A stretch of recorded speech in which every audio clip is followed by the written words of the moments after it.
I recently moved into an old Victorian house on the outskirts of town. It was an impulse buy, but the charm of the place was irresistible. The previous owners had left in a hurry, leaving behind some of their belongings. Among them, I found an antique music box in the attic. Intrigued, I decided to keep it, not knowing the terror it would bring. The music box was intricately designed, with delicate carvings of flowers and cherubs. It had an aura of something ancient, something that had witnessed many lifetimes. I wound it up, and a haunting melody began to play. The tune was beautiful yet unsettling, like a lullaby from a forgotten time. I couldn't get it out of my head. That night, I had trouble sleeping. The melody seemed to echo in my mind, growing louder with each passing hour. I tossed and turned, feeling a sense of unease creeping over me. Around midnight, I heard a faint noise coming from the attic. It sounded like the music box playing again, but slower, more distorted. I grabbed a flashlight and made my way up to the attic. As I opened the door, the melody grew louder, filling the room with its eerie tune. The music box sat in the corner, the lid slightly ajar, the key turning on its own.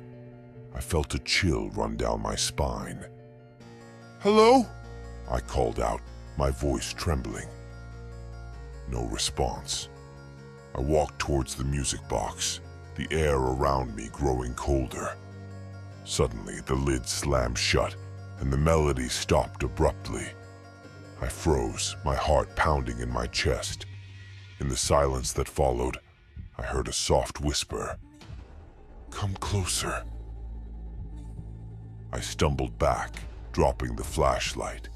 The attic was plunged into darkness, the only light coming from the small window.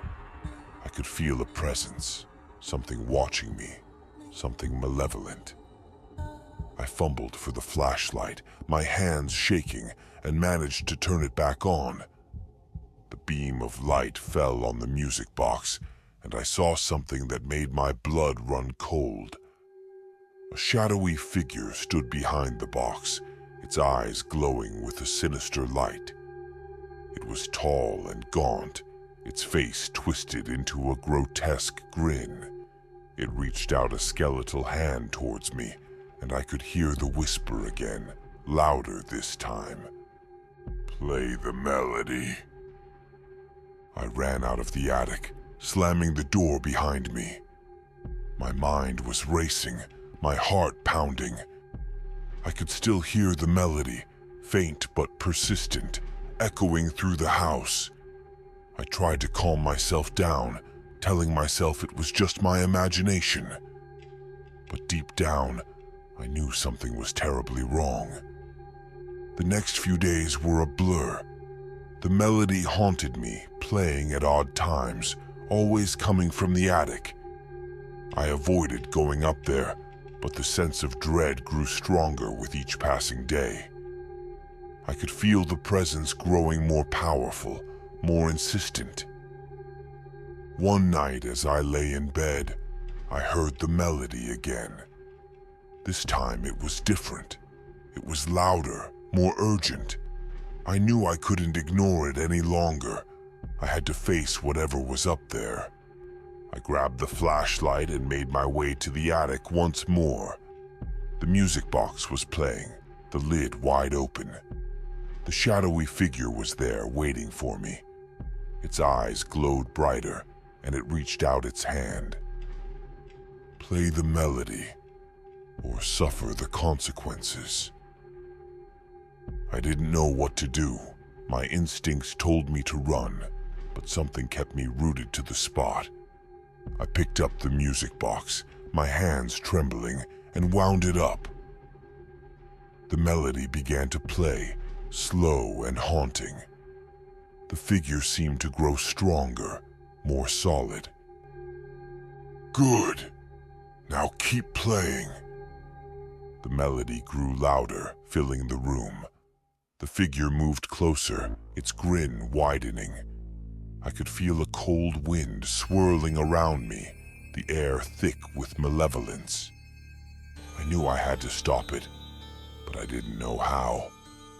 In a moment of desperation, I threw the music box against the wall. It shattered into pieces, the melody stopping abruptly. The figure let out a horrifying scream, its form flickering like a dying flame. It lunged at me, but before it could reach me, it vanished, leaving behind a cold, empty silence.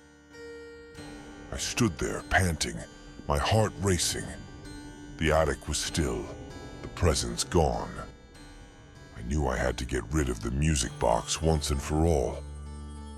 I gathered the pieces and buried them in the backyard, hoping that would be the end of it. The house felt different after that, lighter somehow. The melody no longer haunted me, and the sense of dread faded away.